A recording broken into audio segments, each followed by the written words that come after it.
Oi, pessoal! Hoje nós vamos falar de um conteúdo muito gostoso de se estudar, que é o mergulho na intertextualidade e seus desdobramentos. É isso mesmo!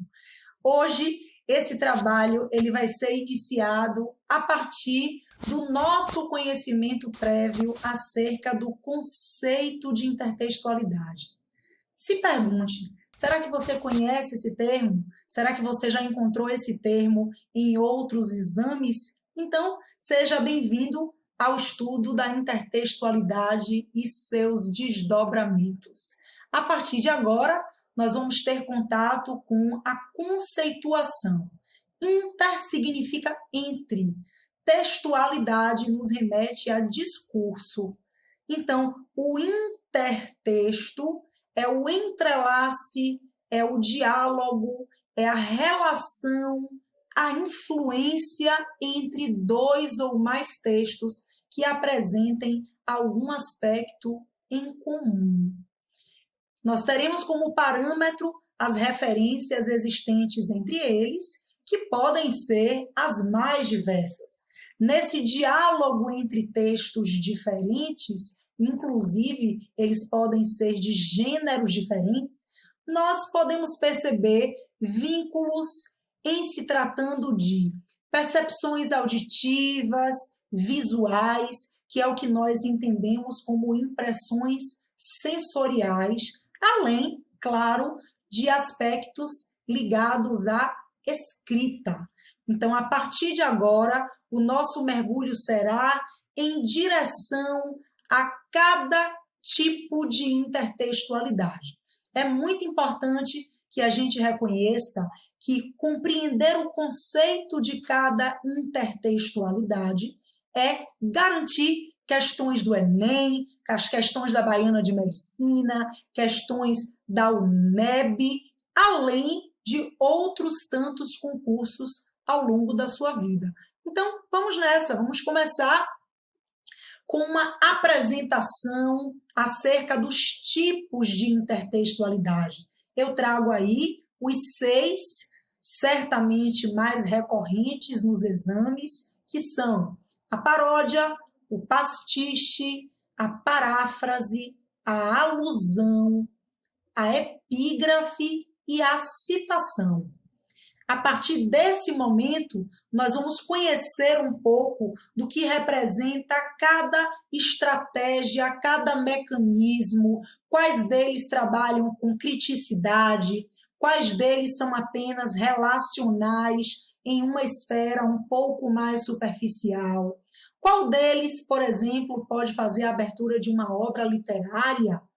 Qual deles você pode usar na sua redação? Então, não saia daí, porque esse estudo dos tipos de intertextualidades é incrível para você aumentar, inclusive, o seu repertório sociocultural e fazer uso dessas tipologias com mais segurança e com mais assertividade. Vamos nessa? Eu, a partir de agora, começo falando dela, a paródia. Indiscutivelmente, esse é o tipo de intertextualidade mais esperado na prova do Enem. Sabe por quê? Eu quero começar mexendo um pouquinho com o seu lado mais sensorial. Ao invés de começarmos pelo conceito, eu quero você comparando essas duas imagens de Mona Lisa. Preste atenção que a imagem superior é original. Aparece a imagem de Mona Lisa com uma fisionomia que nós não sabemos se ela está feliz, se ela está triste, o que é uma pintura que nos remete a enigmas. Nós estamos vivendo um momento ainda de restrições e de limitações sociais no que diz respeito a contato. Olha que criatividade! A paródia feita com essa imagem da Mona Lisa com uma máscara. Percebam que não é uma imitação, é uma transgressão do que a obra original efetivamente apresenta. Então, indiscutivelmente, essa criação veio a partir de um momento de reflexão desse ambiente social do qual nós estamos fazendo parte na contemporaneidade. Então percebam que acrescentar a máscara é mais do que nunca uma forma de dizer que até Mona Lisa, que está numa tela que faz parte de uma obra de arte, está protegendo a sua saúde e, consequentemente, apresentando cuidados quanto à saúde dos outros. Isso significa paródia. Vamos agora ao conceito? A paródia está associada à concepção de subversão, transgressão, mas não necessariamente de uma forma pejorativa. Em alguns momentos, sim, mas essa não é obrigatoriamente uma propriedade da paródia. Então, essa subversão no sentido de romper com o que é original. Então, subversão de um texto original, porém, sob a forma crítica ou satírica. Essa é uma concepção chave para o seu entendimento acerca de paródia. Todo texto na forma de paródia vai apresentar uma crítica, uma sátira, muitas vezes a carga de ironia, mas também a carga de conscientização. Muitas paródias surgem, a exemplo desse que eu trago na tela, né? Muitas surgem a partir de uma contextualização histórica, como estamos ainda nesse momento pandêmico, a ideia dessa paródia com a Mona Lisa mascarada, protegendo a sua saúde e naturalmente protegendo a saúde das pessoas que a rodeiam, isso é uma forma de reflexão, isso é uma forma de conscientização por meio de um novo texto, mas um texto que tem uma referência original, um texto que tem uma fonte, que tem um parâmetro que fundamenta essa nova criação. Portanto, você que está assistindo a esse nosso encontro, guarde, paródia, Jame, é um tipo de intertextualidade que você aposta para a prova do Enem desse ano? Sim, vale a pena você retomar esse conceito mais pertinho da prova. Mas eu não posso ficar apenas com o conceito de paródia.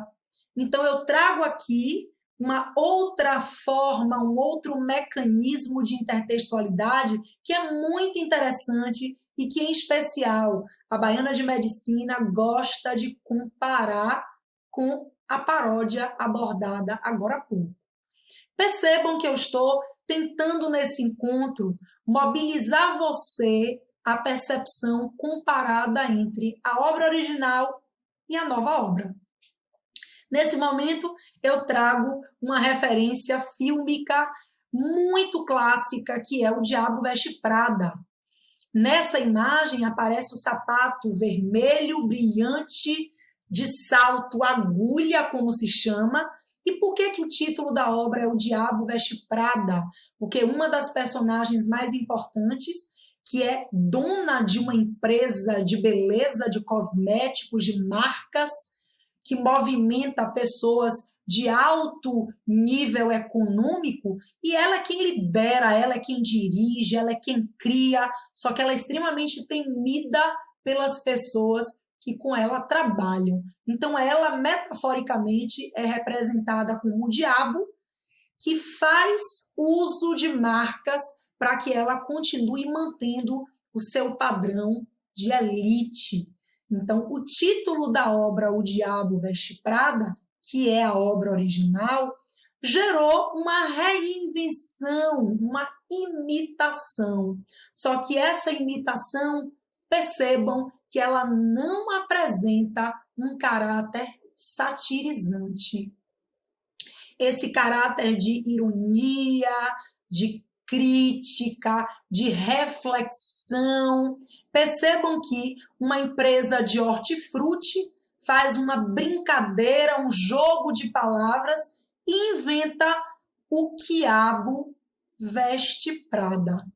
Percebam que no lugar do sapato vermelho, com o salto com o tridente, que nos remete à figura do diabo, eles compuseram o sapato verde com vários quiabos.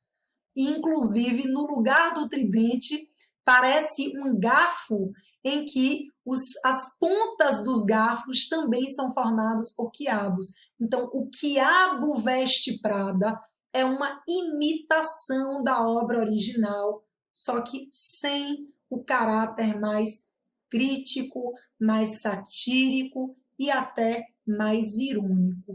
No pastiche, essa concepção mais crítica e mais satirizante não aparece. Essa, inclusive, meus amores, é uma das mais importantes distinções entre pastiche e paródia. A paródia pode estar associada ao humor? Sim. A paródia tem que estar associada à crítica, à ironia e ao processo reflexivo? Sim. O pastiche pode ter humor, pode ser uma nova forma bem-humorada, arrojada de copiar. É uma obra mimética, ou seja, uma obra de imitação daquela que é, de fato, original, mas sem crítica, sem ironia. Então, o pastiche é uma mescla de diversos estilos em uma só obra, conferindo a imitação, como eu disse agora há pouco, a mímese direta do estilo demonstrado por outros autores, muito usado em imagens e em músicas. Percebam que essa nova obra indiscutivelmente está combinando elementos da linguagem verbal com a linguagem não verbal. É isso que torna esse exemplo de pastiche tão inovador, tão criativo e tão cabível dos vestibulares, hein? Não perca de vista, principalmente, essa comparação inicial entre uma paródia e um pastiche. Os próximos tipos de intertextualidade são mais simples. Por exemplo, você nas aulas de redação ouve falar acerca de paráfrase. Parafraseando Isaac Newton, parafraseando o filósofo escocês fulano de tal. Então, o que é que configura uma paráfrase? Eu gosto muito de trazer uma concepção que na hora da prova pode te ajudar bastante. Sabe qual é? A paráfrase está intimamente associada a uma ideia ratificante. Jame, o que isso quer dizer? Ratificar não significa confirmar? Então, se uma determinada declaração é apresentada e você parafraseia esse autor, você vai fazer uso das suas próprias palavras, você dará um novo arranjo àquela ideia que foi lida ou foi escutada de maneira original. Então, a paráfrase é uma forma de reinventar, de recriar um texto que já existe, mantendo a mesma ideia, porém com a sua própria seleção lexical, com o seu próprio acervo comunicativo. A paráfrase, repito, ela está relacionada à ideia de confirmação ou ratificação de uma ideia original. Por exemplo, eu trago aí a ideia original. O governo do Rio altera a data de pagamento de servidores, aposentados e pensionistas para 10º dia útil. Perceba que essa é a informação original. Agora nós vamos à paráfrase. O governo do Rio atrasa pagamento de servidores, aposentados e pensionistas. Jami, a informação parafraseada, ela resguardou a mesma ideia da frase original? Sim. No momento em que a data de pagamento passa para o 10º dia útil sendo alterada, 10º dia útil não é o comum é o 5º dia útil. Se esse pagamento é adiado para o 10º dia útil é porque, de fato, houve um atraso. Percebam que há uma relação de coerência, de lógica entre a paráfrase e o seu texto base, o seu texto de origem. Daí, eu acredito que a paráfrase também pode rolar na sua prova do Enem. Eu já disse antes e eu vou repetir. O meu olhar, a minha perspectiva é que a prova do Enem seja diferente. Entenda que isso, para você que é aluno do curso, isso não tem que ser um problema, pelo contrário, isso é solução. Se você, mesmo no contexto da pandemia, não parou de estudar, você está num nível de competitividade altíssimo, com uma quantidade cada vez menor de pessoas que também se prepararam tanto quanto você. Então, continue no foco, hein? Você continue na linha, continue se planejando, organizando os seus estudos, porque é o tipo de conteúdo que pode ser que o seu concorrente não domine. Então, você precisa segurar sua vaga com força. Vamos nessa?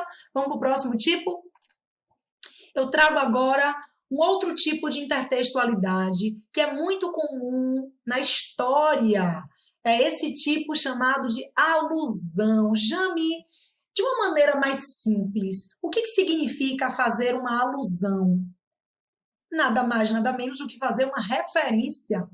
Se eu faço uma referência a algo que eu já li anteriormente e que pode me ajudar na contextualização, por exemplo, da minha redação, esse mecanismo é uma forma de intertextualidade. Então vamos ao conceito?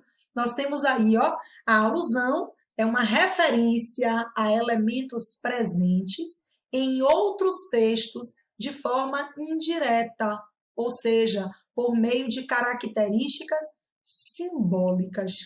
Percebam que essa ideia da simbologia significa dizer eu posso transferir um conhecimento de uma outra área, aplicando essa outra área à minha própria autoralidade textual. Então, eu trago aí um exemplo de uma alusão histórica em uma introdução de um estudante. Então, inicia o texto a partir de um evento ou um marco na história que esteja relacionado ao tema proposto. Vale ressaltar, é algo que Bru sempre sinaliza para vocês. A contextualização precisa estar compatível com o assunto sobre o qual você vai tratar ao longo de todo o seu texto dissertativo. Então, observem como o estudante começou. Em setembro de 1992, estudantes, vestidos e pintados com as cores da bandeira, foram às ruas protestar e pedir o impeachment de Collor. O movimento dos caras pintadas foi um marco na luta contra a corrupção na política brasileira. No entanto, o que se vê hoje é uma acomodação da sociedade diante dos problemas. É fundamental o engajamento político para que se possa combater esse entrave para o progresso. Percebam que foi feita uma referência à história e é essa referência que a gente, no estudo da intertextualidade, denomina como alusão. Beleza? Vamos conhecer mais um tipo? Citação. Aqui está na sua praia já, né? Você desde muito novo, desde o comecinho do ensino médio, você ouve falar em citação direta, citação indireta. É bacana usar essa estratégia na redação, mas calma. Só faça uso da citação se a escolha for consonante, for compatível, for coerente com o conteúdo a ser desenvolvido. Essa é uma semelhança entre a citação e a alusão. Elas podem ser utilizadas no texto dissertativo argumentativo, contanto que exista essa associação, esse ajuste, essa correlação.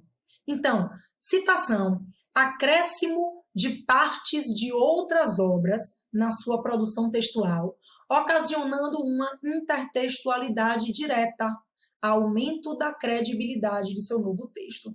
Jami, você, como leitora, gosta de ter acesso a citações? Sim. A citação, ela respalda a sua argumentação.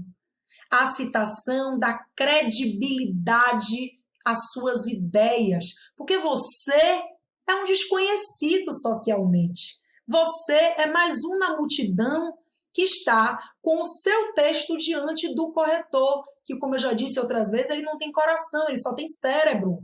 Ele é racional. Ele não vai olhar para o seu texto dizendo, ai, que texto lindo, que fofo. Não é para causar isso no corretor. O corretor, ele precisa terminar de ler seu texto e concluir. Rapaz, esse aluno, essa aluna conseguiu alcançar o tema na sua essência.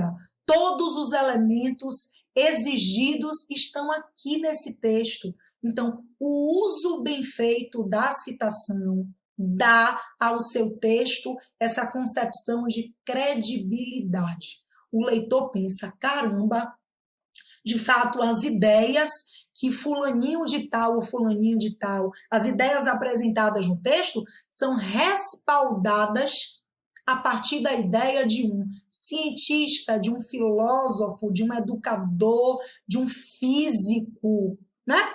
De um psicólogo, de um psiquiatra, de um médico e assim por diante. Porque se suas ideias estiverem compatíveis, forem consonantes às ideias de uma figura reconhecida no Brasil ou no mundo, claro que o seu texto cresce de tamanho, seu texto passa a ser percebido e degustado pelo corretor de uma maneira diferente, pode acreditar. Vamos a um exemplo de citação direta curta. Eu trago aí, segundo Metzer, 2016, a pesquisa bibliográfica é o primeiro passo de um trabalho científico. Por meio dela, é possível coletar e verificar a parte teórica sobre os temas e assuntos que serão de interesse no andamento do trabalho científico.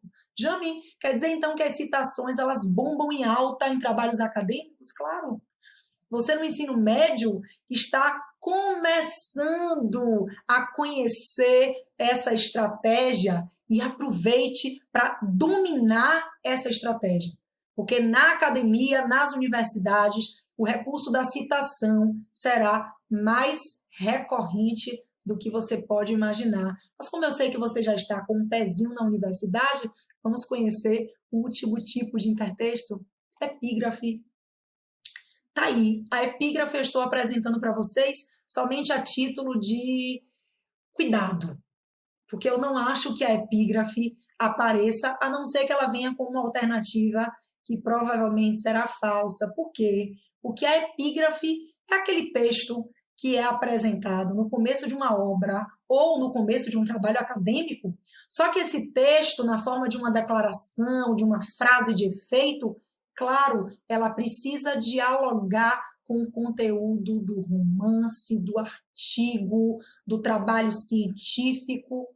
Então, a epígrafe é um acréscimo de um parágrafo ou uma declaração, uma frase que se relacione com o texto que está sendo escrito. O recurso é bastante utilizado em trabalhos acadêmicos, em obras literárias, sendo colocado no seu comecinho. Então, o que é que eu fiz aí, meus amores, para que a gente consiga enxergar? Eu digitei a declaração de Charles Chaplin abrindo uma determinada obra. Pensamos em demasia e sentimos pouco. Mais que as máquinas, precisamos de afeições e doçura. Percebam que o Charles Chaplin, com essa declaração, de repente a gente pode associar a uma célebre obra em que ele aparece como protagonista, intitulada Tempos Modernos, né? Em que a mecanização fica em destaque e a sensibilidade perde o seu espaço para o lucro, para o desenvolvimento.